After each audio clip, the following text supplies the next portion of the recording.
Hi, it's Dan here, and I just wanted to say a few words, about something, perhaps the most personal kind of stuff I've talked about in these videos, because in this coming week, and you can see I'm already struggling to get those words out. In this coming the week that's just gone, it was the 5th anniversary of the passing of my dad, and it's tough.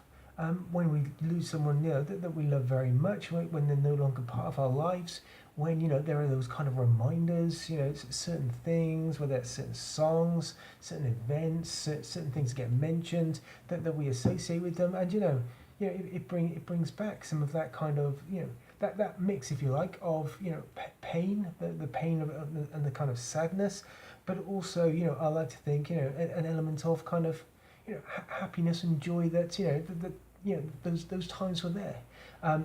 I can remember as clearly as if it was yesterday.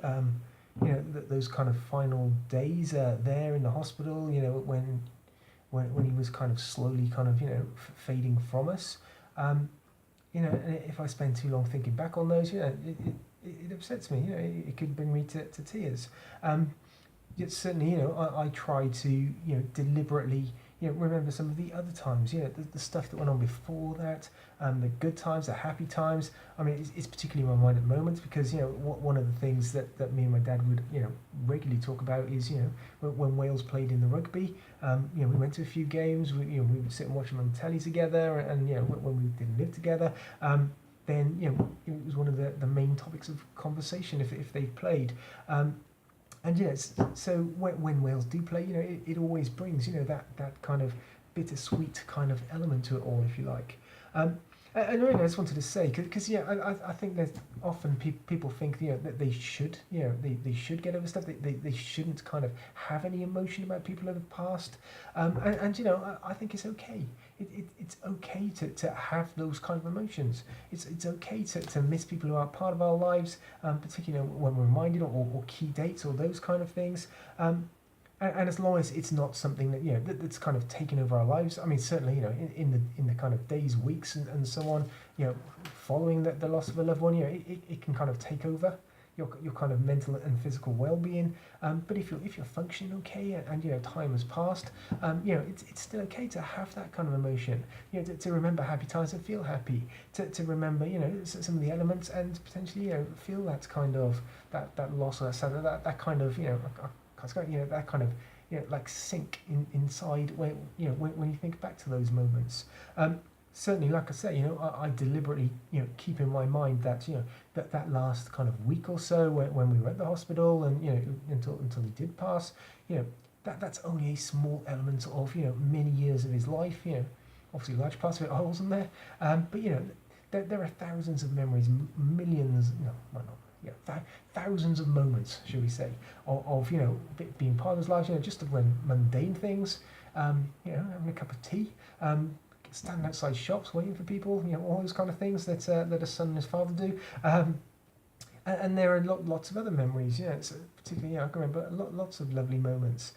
So it's important to remember, I think, that, not only is it okay to experience emotion about these things, but, also keep in mind that, those last moments, those last days, however it kind of panned out, that's just the final page of the chapter of their life. There are many chapters, many moments, many twists, turns, plots, however you want to describe it, all the way through, through their lives, things we're part of, things we hear about, things they tell us about, moments when we were there, there are all those other moments, and I think we really need to, when someone's no longer in our life, we need to deliberately do all we can to treasure those moments still. I like to think that, that my father, lives on within me, if you like, in the sense that a large part of my values, my approach, things that are important to me, will have come from him. Whether I realise it deliberately, whether it was consciously, whether non-consciously, I picked them up in my youth.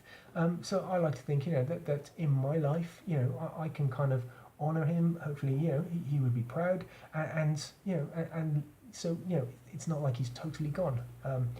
In my view, and he's still kind of part of me, still lives on, still influences my life, those, in my close family, in how I kind of raise my kids and how I seek to kind of emulate a lot of the good stuff he did.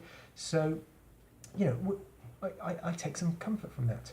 I was going to record this video on the day, but to be honest, we wouldn't have got very far without me, kind of really getting into it, because it's still part of the tapestry of life. But certainly, it's okay to feel emotion, but certainly, please do remember, those moments, there are other moments. It's a final page in the novel of their life, and we want to kind of flip through the pages of some of those other moments, and really kind of keep that, hold on to that, and live those kind of values. So I'm going to leave it there. I just wanted to share those kind of thoughts, those views with you, and I will speak to you soon. And you take care now.